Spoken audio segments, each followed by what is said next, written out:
보통 이렇게 찬양 부를 때 보면 이렇게 주머니에서 손수건도 꺼내서 이렇게 막 흔들면서 찬양하는데 다음 우리 성가대도 할 수 있을 것 같아요. 너무 감사합니다. 귀한 찬양 하나님께 감사의 박수 올려드리겠습니다. 감사합니다. 감사합니다.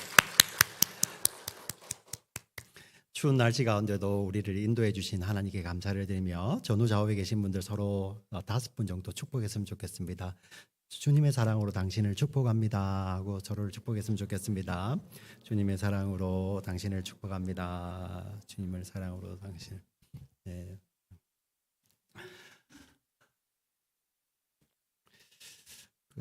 한국을 떠나오신 지 오래되신 우리 교민분들은 한국 사람들이 요즘 새로운 말들을 많이 만들어 쓰는 것을 알 수가 있지 않습니까? 예전에는 표준어가 아니었는데 사람들이 이제 많이 쓰다 보면 그 말이 어느 순간에는 사전에 오르고 표준어가 됩니다. 2010년도 때부터 많이 썼던 말입니다. 어떤 사람이 정말 완벽에 가까운 사람이 있을 때 우리는 그 사람을 이 세자로 부릅니다. 뭔지 맞춰보시겠습니까? 남자와 여자가 조금 다르게 부르긴 합니다만은 아마 여기에서 유래된 것 같습니다. 저희 부모님도 그렇게 말씀을 많이 하셨을까 생각을 해보니 우리 엄마들, 아빠들이 그러잖아요. 내 친구 말이야. 내 친구 누구누구 그 아이가 이번에 공부를 너무 잘했대. 좋은 직장 잡았대.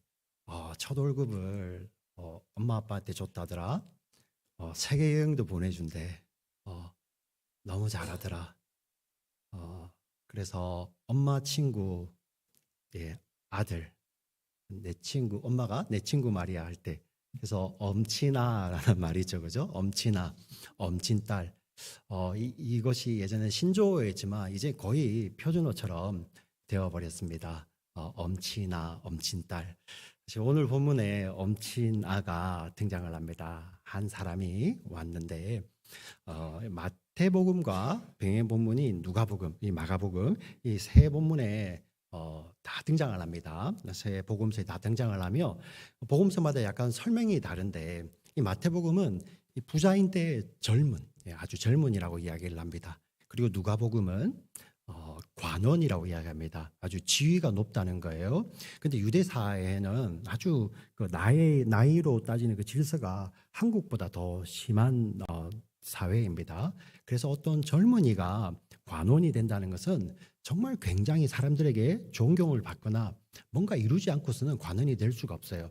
근데 마태, 마가, 누가복음을 다 합쳐보니까 부자이면서 젊으면서 관원인 엄친아가 등장을 한 것이죠. 오늘 예수님과 나오는 대화를 봐도 율법도 잘 지키고 그리고 이 사람이 사회성이나 이런 예의적으로 얼마나 깍듯한지요. 이 당시 예수님이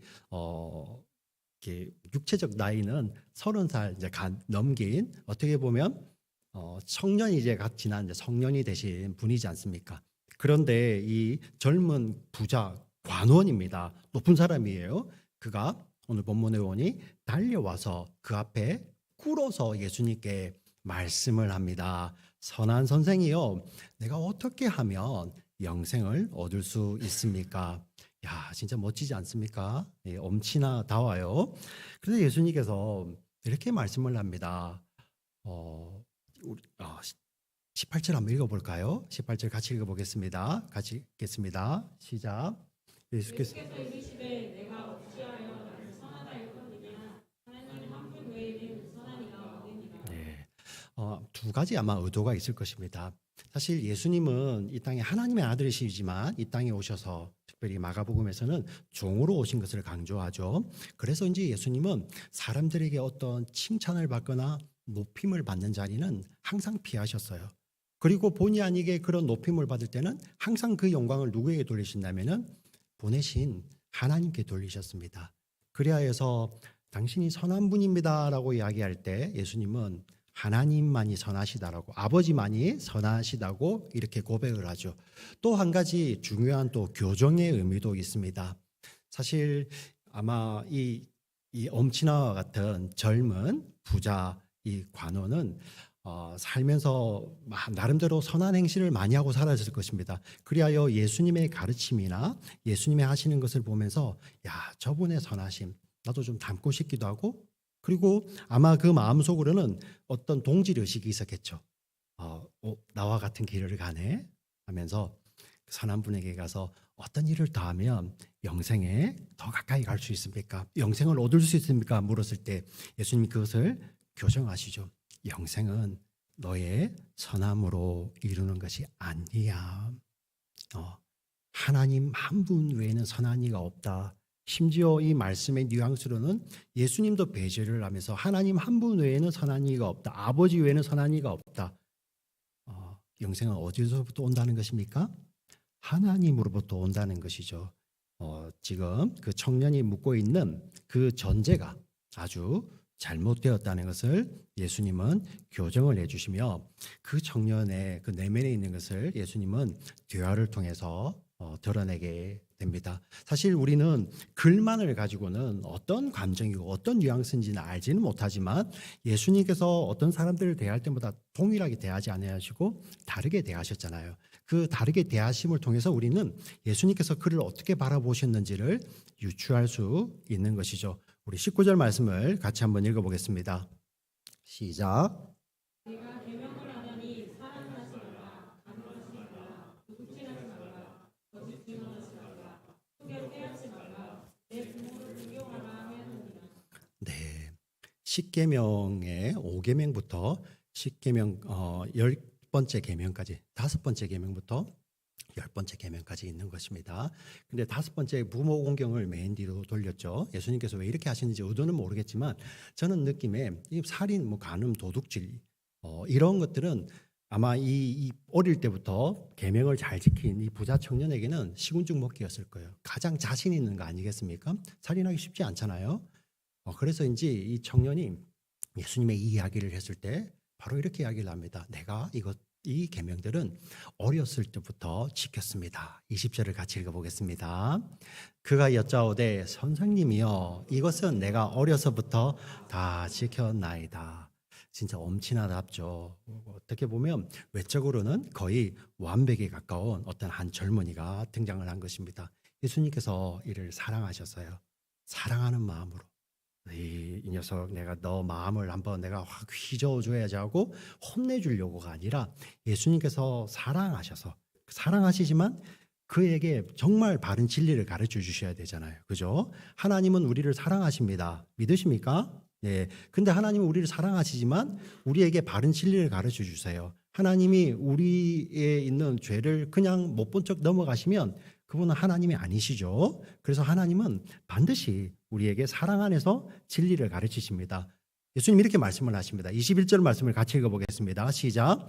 예수께서 그를 부르시고 사랑하사 이르시되 네게 아직도 한 가지 부족한 것이 있으니 가서 네게 있는 것을 다 팔아 가난한 자들에게 왜냐하면 하늘에서 보화가 내게 있으리라.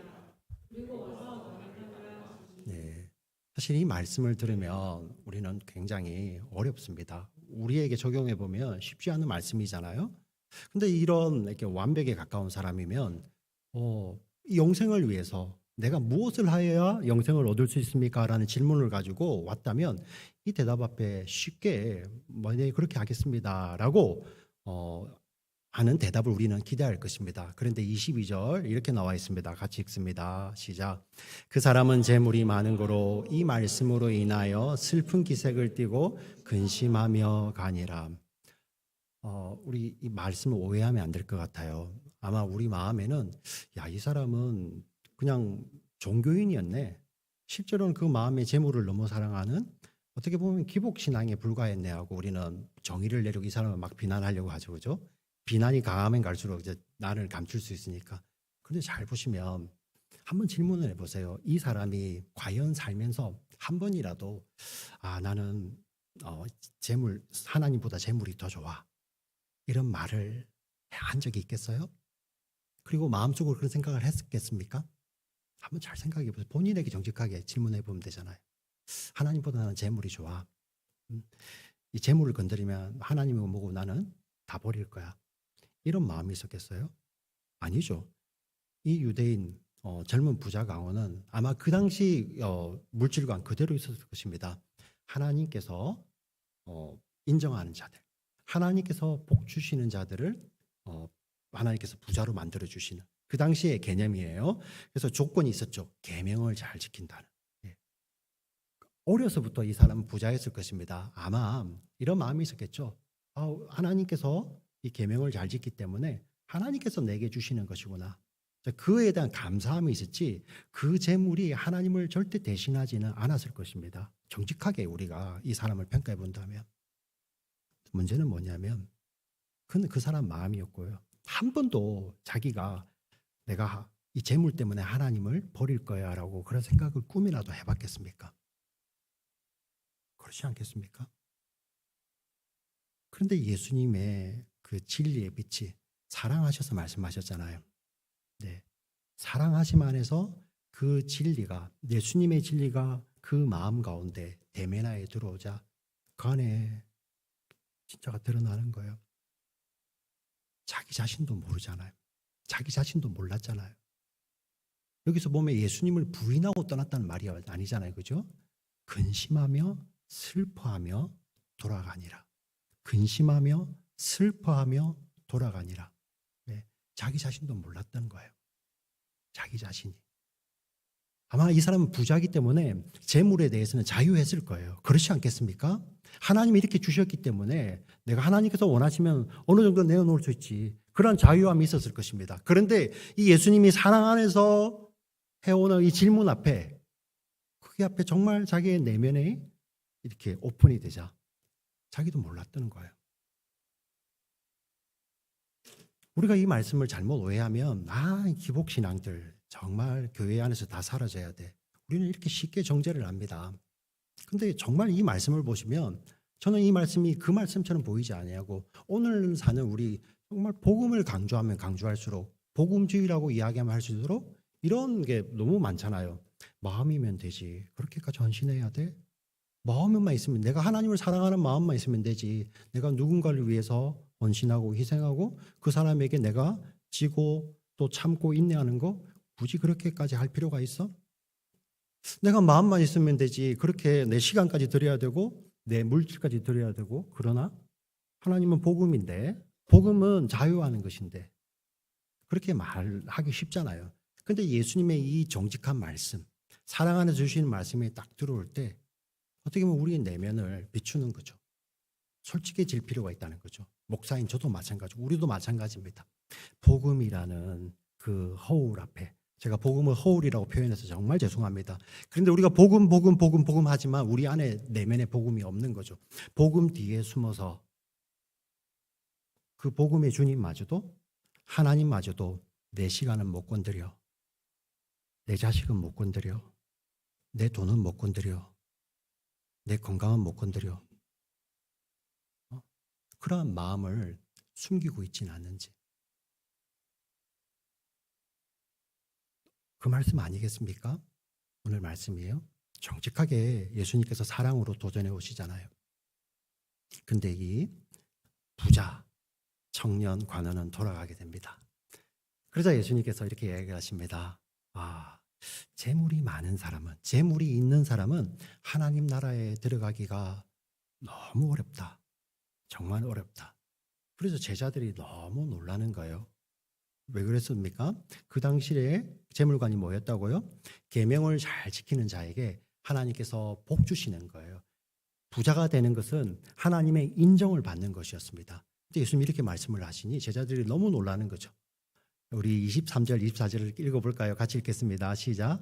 예수께서 둘러보시고 제자들에게 이르시되 재물이 있는 자는 하나님의 나라에 들어가기가 심히 어렵도다 하시니 제자들이 그 말씀에 놀라는지라. 예수께서 다시 대답하여 이르시되 얘들아 하나님의 나라에 들어가기가 얼마나 어려운지.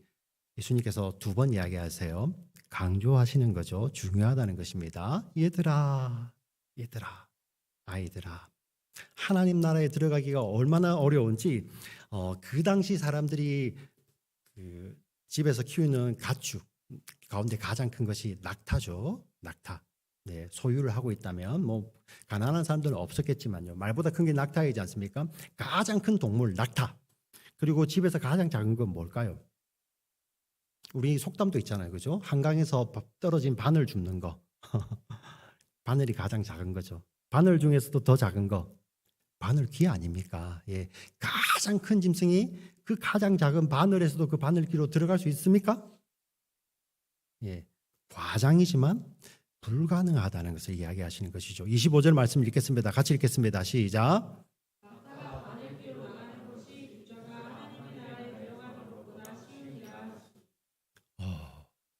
이 말씀은 부자가 하나님 나라에 들어가는 것이 뭐하다?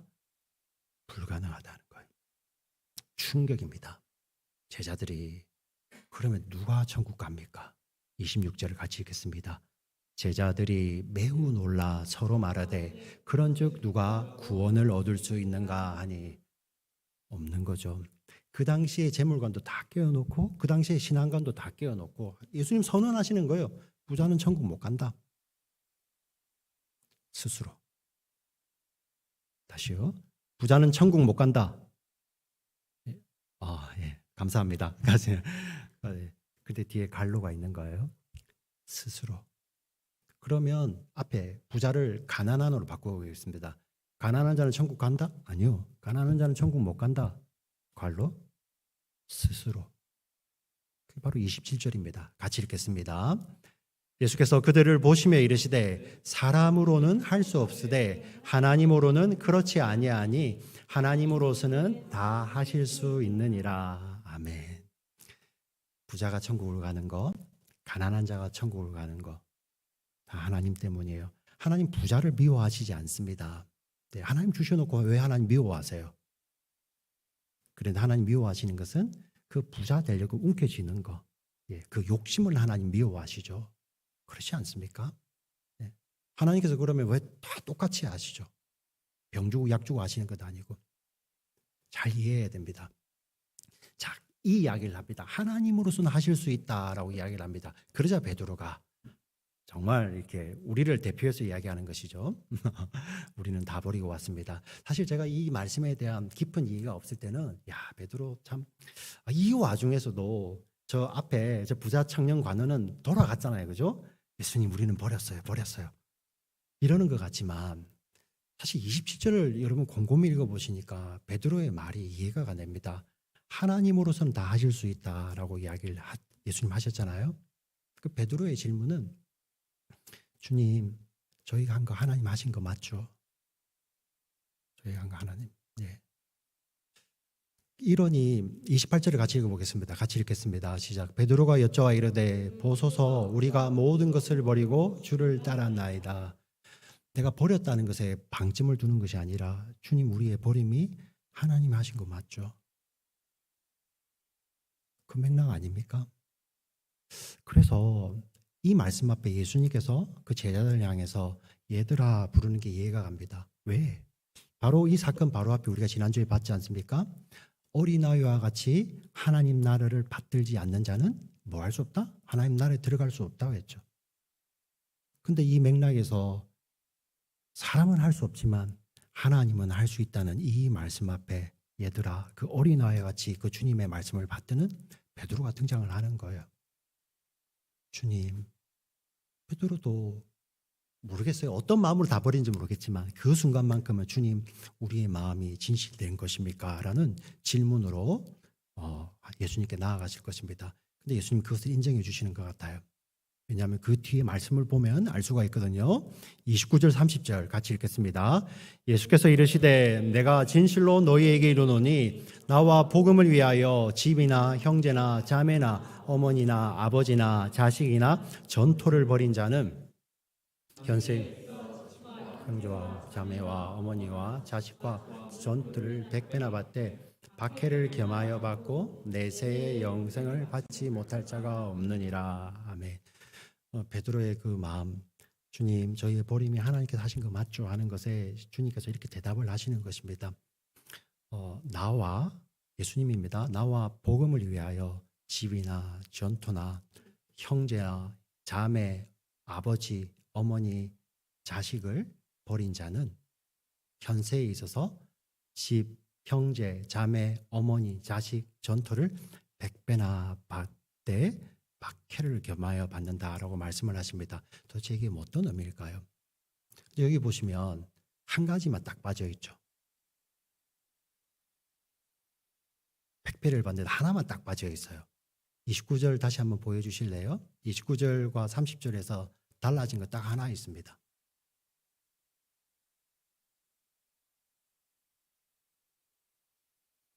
여기서도 아버지는 빠지죠.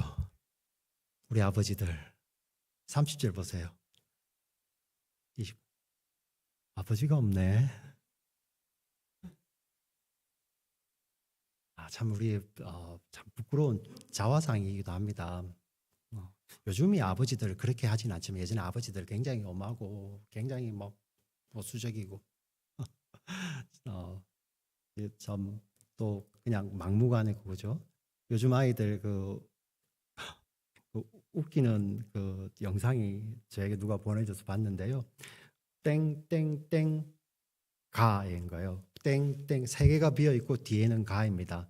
이 말을 위에 설명이 있습니다. 막 술 먹고 소리 지르고 막 사람의 행패 부리고 하는 거. 그래서 땡땡땡 가예요.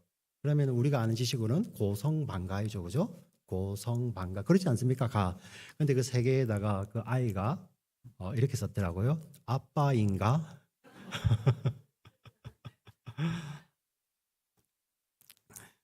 우리 교회 안에서도 그죠. 우리 하나님의 아버지와 같다 하니까 그 정말 어릴 때 그런 아픔 있는 우리 자매들도 많겠죠, 형제들도. 그러면 나 하나님 안 믿을래요. 근데 그런 아버지가 아니고요. 여기 나오는 빠진 아버지는 왜 돌려주지 않는다면 여기에는 아버지가 주시는 거예요. 100배를. 예. 아버지가 주시는 거예요. 빠진 게 아니라 한 아버지가 계시는 거죠. 거기에는 한 아버지가 100배를 주시는 것입니다. 그럼 100배라는 것이 수학적으로 1을 넣었으면 100을 받고 내가 10불을 드리면 10,000불을 받고 그 개념이 아니죠. 왜냐하면 구약에 보면 이 100배라는 개념이 언제 나타났습니까? 그 흉년의 때 창세기에 보면요. 이삭이 그 광야에서 한 번도 해보지 않은 농사를 짓는데 그 전에 그곳에서 농사를 짓고 있던 그 원주민들보다도 수확이 100배인 거예요. 그게 물리적으로 열보다 100배가 많은 많이다 이런 개념이 절대 아니죠. 하나님이 거두신다는 것이죠.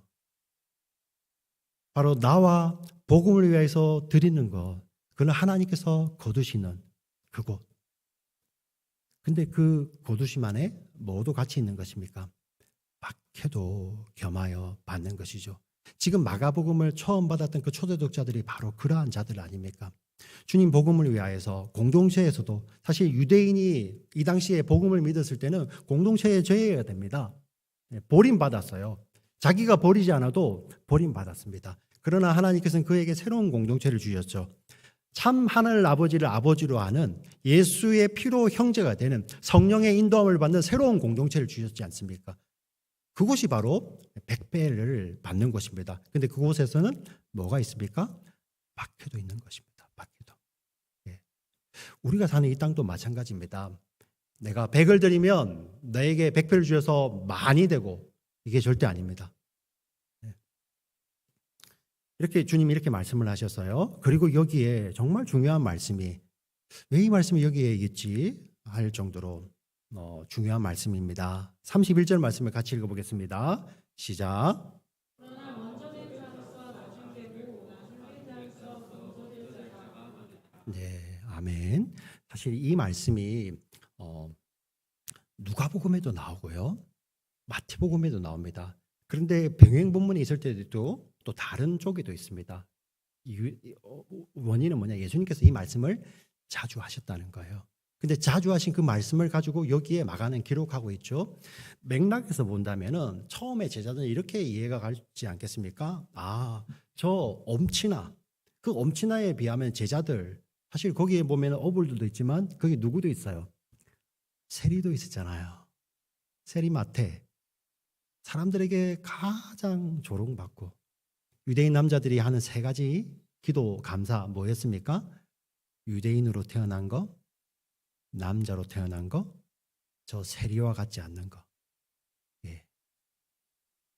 그 제자들의 입장에서 보면 그 엄친아가 먼저 온 자고 제자들은 나중된 자이겠죠. 이 맥락에서는요. 근데 이 말씀을 딱 거기에서만 적용하라고 예수님께서 주셨을까요? 그럼 마가복음에 왜 기록하셨을까요?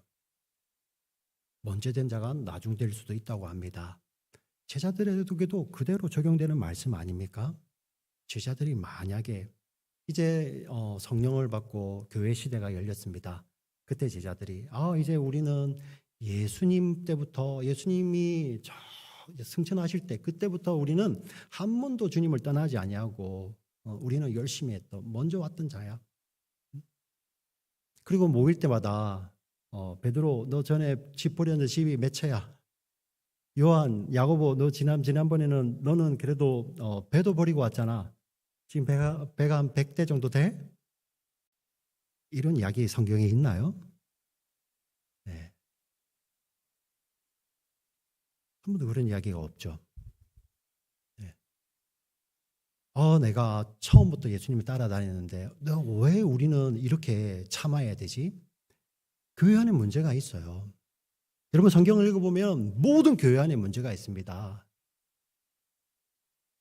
근데 그 문제를 누가 왜 지나간지 아세요? 먼저 믿은 자들, 하나님의 사랑을 깨달은 자들, 그 자들의 인내 때문에 교회가 지나가는 거예요. 제자들이 거기서 한 번도 그러지 않습니다. 초대교회 보면 한 번도 사람들이 그러지 않죠. 그리고 마지막 때 이런 일이 벌어집니다. 순교를 다 앞둡니다. 제자들 다 순교합니다. 다 목이 잘려 죽기도 하고요. 예수님처럼 십자가에 매달려 죽는데 심지어 거꾸로 매달려 죽기도 하고요. 피부 껍질이 까져서 죽기도 합니다.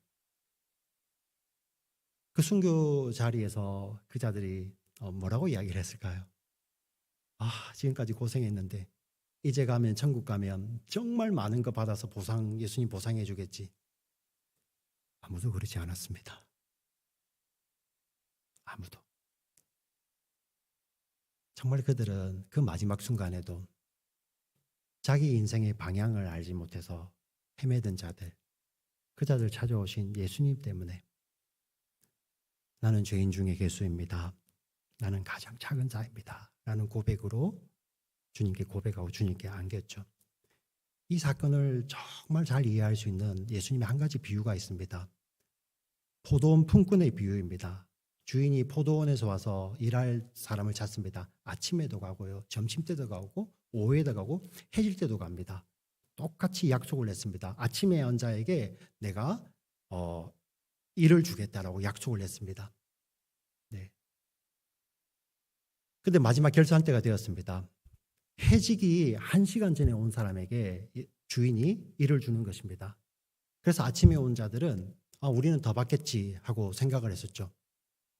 그러자 그런 기대를 하고 있는데 주인이 똑같이 일을 줍니다. 그러니 아침에 왔던 자가 이건 너무 불공평합니다 라고 이야기를 합니다. 근데 예수님은 이것을 가지고 하나님의 구원이 어떤지를 이야기하는 것이죠. 불공평한 것이 아니라 그것을 주시는, 구원을 주시는 그 아버지가 너무나도 은혜 가운데서 은혜가 풍성하기 때문에 똑같이 주는 것입니다. 그런데 먼저 왔던 자들은 그 이해를 하지 못합니다. 그 비유가 거기서 끝난 것이 아니죠. 네. 만약에 순교하는 자들이다. 아니 오래 예수를 믿었던 자들. 왜 나는 이 교회에 10년 전부터 섬겨서 20년 전부터 섬겨서 30년 전부터 섬겨서 나는 지금까지 이렇게 고생해야 돼. 이 순간 나는 먼저 온 자가 되어 있죠.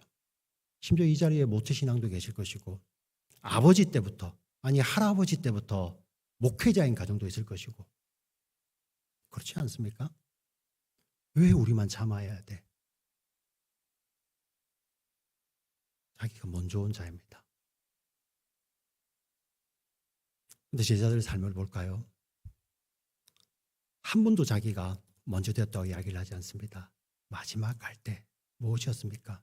나는 맨 나중된 자여서 주님이 없었으면 인생의 방향도 잡지 못하고 흔들릴 수 있는 그런 나에게 주님 찾아오셔서 나를 만나 주심으로 말미암아 주님이 나를 이끌어 가셔서 나는 이제 어디 가죠? 주님 계신 곳에 가는 거예요. 그래서 그들이요, 야, 이제 상 받으러 간다. 그게 아니라 그들이 그 마지막에 했던 이야기가 바로 주 예수여, 나를 받으소서. 주님 품에 안기는 거죠. 신앙의 신비입니다. 세상의 내 관점으로는 내 귀한 거를 누군가 건드리면 심지어 하나님이라도 용서가 안 됩니다. 근데 신앙의 신비는 무엇입니까? 그 하나님을 위해서, 주를 위해서 내가 가장 귀하다고 여겨지는 것이 놓아지는 것입니다. 근데 제가 한번 질문을 해보겠습니다. 여러분, 그게 크고 많으면은 놓기 힘들고 작으면은 놓을 수 있습니까? 그건 사실 세상의 논리죠.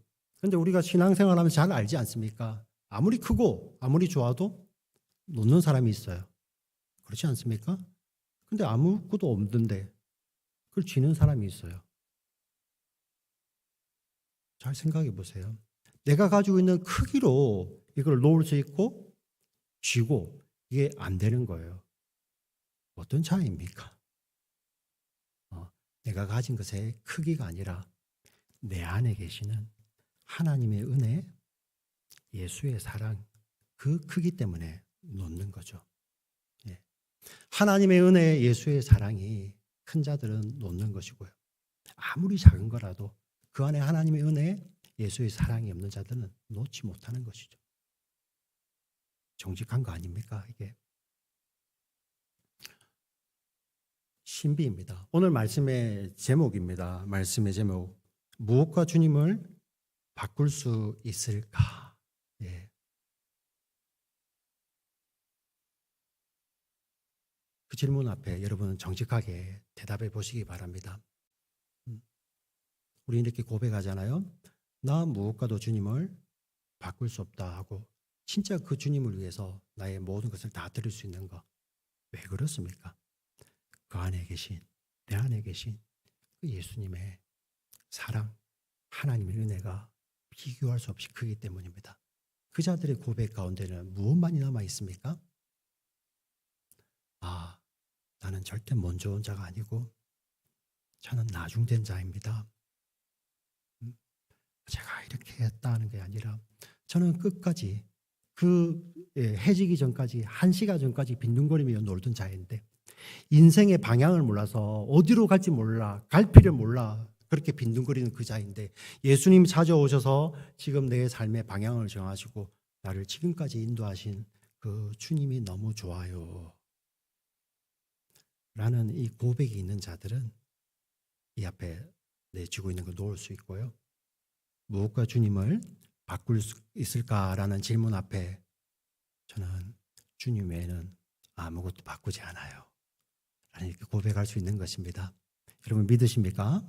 네. 우리 4명 가운데 이 말씀을 통해서 우리 주님이 정직하게 비춰주시고 이 말씀이 내 4명 가운데 다른 사람을 향한 어떤 재단, 정죄, 심지어 자기를 향한 재단, 정죄하지 마시고요. 이 말씀을 통해서 늦게 왔지만 여전히 나를 받아주시고 나와 함께 그 길을 같이 걸어가기를 원하시는 그 주님이 너무 좋습니다라는 믿음의 고백 가운데 우리 모두를 들이시는 우리 달라시 한인 침례교회 우리 공동체 지체들 모두가 되시기를 주의 이름으로 축원합니다. 아멘. 살아서 역사하시는 하나님 아버지 감사합니다. 주님께서 사랑으로 말씀하셨습니다. 하나님 그 사랑으로 말씀하신 그 말씀이 오늘 우리 사랑하는 지체들 마음 가운데도 그대로 다 들려지게 하여 주시옵소서. 그리하여 그 사랑하셔서 우리에게 말씀하시는 그 주님에 대한 사랑이 더 커지는 저희들 되게 하여 주시고 정말 마지막 때 주님 오라 하실 때 우리가 어떤 모습으로 주님 품에 안길지 모르지만 이 땅에서 안길지 다른 땅에서 안길지 어느 곳에서 안길지 모르지만 주님 사랑합니다 라는 고백과 함께 내 손에 있는 거 다 놓고 주님 손에 안길 수 있는 우리 모두 되게 하여 주시옵소서. 사랑 많으신 우리 구주 예수님의 이름으로 기도드립니다. 아멘. 오늘 말씀 생각하시면서 이 찬양 드리